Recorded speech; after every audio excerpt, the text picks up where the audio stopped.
তেখেতে এখন হাবিত সোমাই পেলাই মিছা কথা কৈ আছে সেই কথাটো জানো।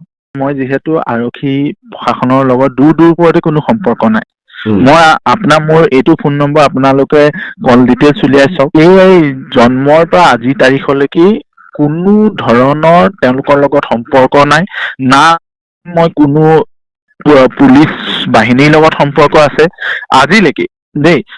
মই মোৰ ফোন ৰেকৰ্ড কৰিলে মোৰ হেৰি চালে সকলোখিনি আপোনালোকে পাব যে অকল এজন পলৰীয়া, মই তেওঁক পলৰীয়া বুলি ক'ম, যিজন মানস বৰগোহাঁই, সি এজন পলৰীয়া ফাঁকিবাজ ল'ৰা এটাৰ কথাত বিশ্বাস কৰি মই গোটেইখিনি সিটো এটাও প্ৰুফ কৰিব পৰা নাই। সি যে বাৰেপতি কৈ আছে মই এছাই, তাকতো অসমৰ মাননীয় মুখ্যমন্ত্ৰীৰ পৰা আৰম্ভ কৰি মাননীয় আৰক্ষীৰ প্ৰমুখ্যৰ পৰা আৰম্ভ কৰি সকলোৱেতো তেওঁ মিছা বুলিয়ে প্ৰমাণ কৰিছে। প্ৰথম কথাটো মই যেতিয়া ভিডিঅ'টো দেখিছোঁ মই সঁচাকৈ মোৰ আচৰিত হৈছোঁ। মই জীৱনত মানস বৰগোহাঁই নামৰ ল'ৰাটো মই নাম প্ৰথমবাৰ শুনিছোঁ, তাকতো মই দেখাও নাই। মই প্ৰথমবাৰ যোৱাকালি যেতিয়া মোক কেইজনমান বন্ধুৱে মোক ভিডিঅ'টো পঠালে, মই তেতিয়া প্ৰথমতে তাৰ নামটো শুনিছোঁ। আৰু যি কথা কৈছে যে SBৰ জ'নেল হেড আৰু ৰৰ অফিচাৰ, এইবোৰ সম্পূৰ্ণ ভিত্তিহীন মিছা কথা। মই ইঞ্জিনিয়াৰিং পাছ কৰি মই বহুজাতিক কনচাল্টিং ফাৰ্মত চাকৰি কৰিছোঁ, আৰু বিশেষকৈ আমি বহুজাতিক আমাৰ যিটো চাকৰি সেইটো আমি গভৰ্ণমেণ্টৰ বিভিন্ন ডিপাৰ্টমেণ্টৰ DPR বনোৱা, তেওঁলোকৰ প্ৰজেক্ট মনিটৰিং ইউনিটৰ আমি কাম কৰোঁ। আৰু তেওঁ যিটো সময়ৰ পিৰিয়ডৰ কথা কৈছে 2021 পৰা 23লৈকে, মই 2021 পৰা 23লৈ মই অসমত নাই। মই মোৰ কৰ্মৰ বাবে মেঘালয়, তাৰপিছত মই অন্ধ্ৰপ্ৰদেশৰ বিজয়ৱাড়াৰ যি কেপিটেল তাত মই কাম কৰি, আৰু লাষ্ট 1 বছৰ মই মিজোৰামৰ আইজলৰ কেপিটেলত মিজোৰাম গভৰ্ণমেণ্টৰ কনচাল্টিঙত কাম কৰি আছিলোঁ। চ' এই কথাখিনি সম্পূৰ্ণৰূপে ভিত্তিহীন। আৰু মই এজন সাধাৰণ মানুহ, মই প্ৰফেশ্যনেল ইঞ্জিনিয়াৰিং পাছ কৰা, আৰু তাৰপিছত মই বহুজাতিক কোম্পানীৰ লগতে কনচাল্টিং, আৰু এই মনে সজা ভিত্তিহীন যিবোৰ কথা কৈছে, ইয়াৰ ফলত কি হৈছে, মোৰ পৰিয়ালৰ লগতে মোৰ জীৱনলৈ শংকা নমাই আনিছে। মই যোৱাকালি আৰু এটা ভিডিঅ' দেখাইছে আপোনালোকৰ কোনোবা ছেটেলাইট চেনেলতে, পৰেশ বৰুৱাই কৈছে যে মানস চলিহাই ইমান দিনৰ পৰা তেওঁ জ'নেল হেড হিচাপে SBৰ কাম কৰি আহিছে, আৰু এইবোৰ সকলো মিছা কথা। মই আপোনালোকে যদি বিচাৰে মোৰ চাকৰিৰ অফাৰ লেটাৰ, আপোনালোকে মোৰ বেংক একাউণ্ট ডিটেইলছ চেক কৰি চাওক, কোন অৰ্গেনাইজেশ্যনৰ পৰা মোৰ য'ত মই বহুজাতিক MNC কেইটাত কাম কৰিছোঁ তাৰ পৰা চেলাৰী আহিছে।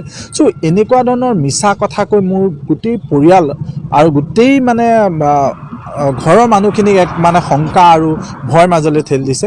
চ' মই সঁচাকৈ নিজে একদম মই আৰু এইটো কথা আপোনালোকক কৈছোঁ, যদি সেই মানস বৰগোহাঁই বুলি ল'ৰাজনৰ মোক জীৱনত কেতিয়াও একবাৰ লগ পাইছোঁ বুলি, বা এখন ফটো তেওঁলোকে মোক দেখাব পাৰে মই তেওঁলোকক লগ পাইছোঁ বুলি, মই সামাজিকভাৱে মই মৃত্যুবৰণ গ্ৰহণ কৰিম। মই তালৈকে মই ইমান টেনশ্যনত আহি গৈছোঁ। কিয় আপোনাৰ নামটো বাৰে মই আচৰিত পাইছোঁ সেইটো কথাৰ কাৰণে। প্ৰথম কথাটো, সেই কথাটো মোৰ মই যেতিয়া কালিলৈকে যেতিয়া মানস চলিহা কৈ আছিলে, মই তেতিয়ালৈকে মই নহয় বুলি, কাৰণ আমাৰ গোলাঘাটতে যদি চাই 5ৰ পৰা 6জন মানস চলিহা আছে আমাৰ পৰিয়াল।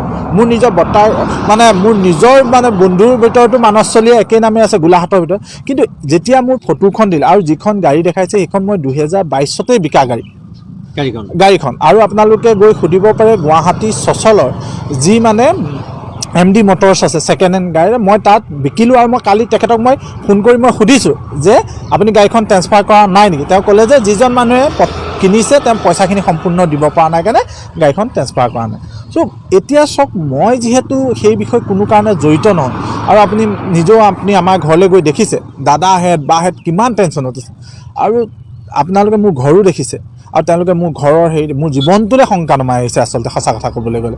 তো মই আমাৰ যি মাননীয় আৰক্ষীৰ প্ৰধান মহোদয় DGP মহোদয় ছাৰকো মই লগ কৰি বিষয়ে ক'ম, আৰু মই তেওঁলোকক লগ যে কিয় এনেকৈ মিছাভাৱে এটা মনে সজা এটা আলফাৰ নিচিনা এটা নিষিদ্ধ সংগঠনে কিয় মনে সজা কাহিনীৰ যোগেদি এনেধৰণে কথাবোৰ কৈ আছে, মই সেইটো বুজি পোৱা নাই। অসম আৰক্ষীৰ ফালৰ পৰা আপোনালোক কিবা প্ৰশ্ন বা তেনেকুৱা ধৰণৰ কিবা আহিছে নেকি? নাই, মই আচলতে যেতিয়া মই ভিডিঅ'টো পাইছিলোঁ, মই স্থানীয় আৰক্ষী থানালৈ গৈছিলোঁ।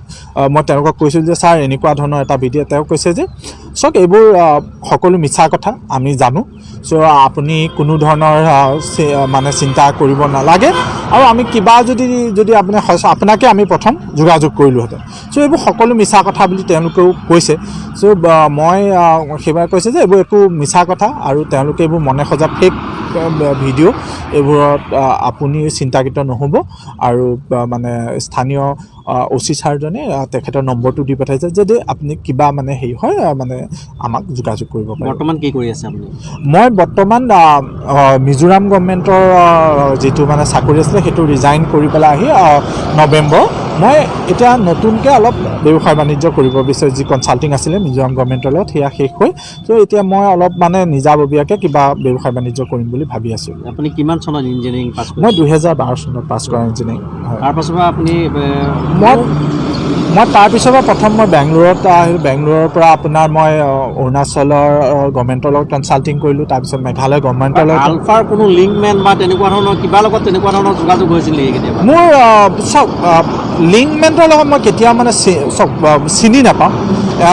আমাৰ ওচৰত এজন মানে ল'ৰা মানে এনেকৈ আমি যোৱা বুলি শুনা এজন ল'ৰা মানে নামটো চিনি পাওঁ কিন্তু মই কাকো মানে পাৰ্চনেলি আজিলৈকে দেখাও নাই। আজিলৈকে মই আলফাৰ লগত কোনো কাৰণতেই মানে তেনেকুৱা ধৰণৰ সম্পৰ্ক নাই আৰু তেনেকুৱা মানে মানুহৰ লগত পৰা মই সদায় আঁতৰি থাকোঁ কাৰণ মই চাকৰিটো কৰোঁ এখন বহুজাতিক ফাৰ্মত চ' সেই বহুজাতিক ফাৰ্মবোৰত আপোনালোকৰ মানে যথেষ্টখিনি মানে কমপ্লায়েন্স থাকে চ' এনেকুৱা ধৰণৰ বস্তুবোৰৰ পৰা আমি সদায় মানে যিমানটো হওক ইভেন মই নিউজো নাচাওঁ তেওঁলোকৰ কিন্তু আপুনি মোক প্ৰথম যিবোৰ মানে যেতিয়া মোক দিছে মই তেতিয়াহে মই গম পাইছোঁ যে এনেকুৱা ধৰণৰ কিবা এটা মানে ওলাইছে চ' আজিও মই যেতিয়া মানে সেইখিনি দেখিছোঁ মই তেতিয়াহে গম পাইছোঁ। অসম আৰক্ষীয়ে যদি আপোনাক এইমাত্ৰ আপোনাক বিচাৰে হয় আপুনি তেখেতক লগ কৰিবলৈ মই অলৰেডি কৈছোঁ চব মইতো ইয়াতে আছোঁ মই তেওঁলোকে যেনেধৰণে বিচাৰে মই তেওঁলোকক লগ কৰিম আৰু মই তেওঁলোকক অলৰেডি কৈছোঁ যে স্থানীয় থানাত গৈ মই সেই বিষয়ে কথাও পাতিছোঁ ত' তেতিয়াও তেওঁলোকে কৈছে যে এইটো কোনো চিন্তাৰ কাৰণ নহয় এইবোৰ ফেক ভিডিঅ'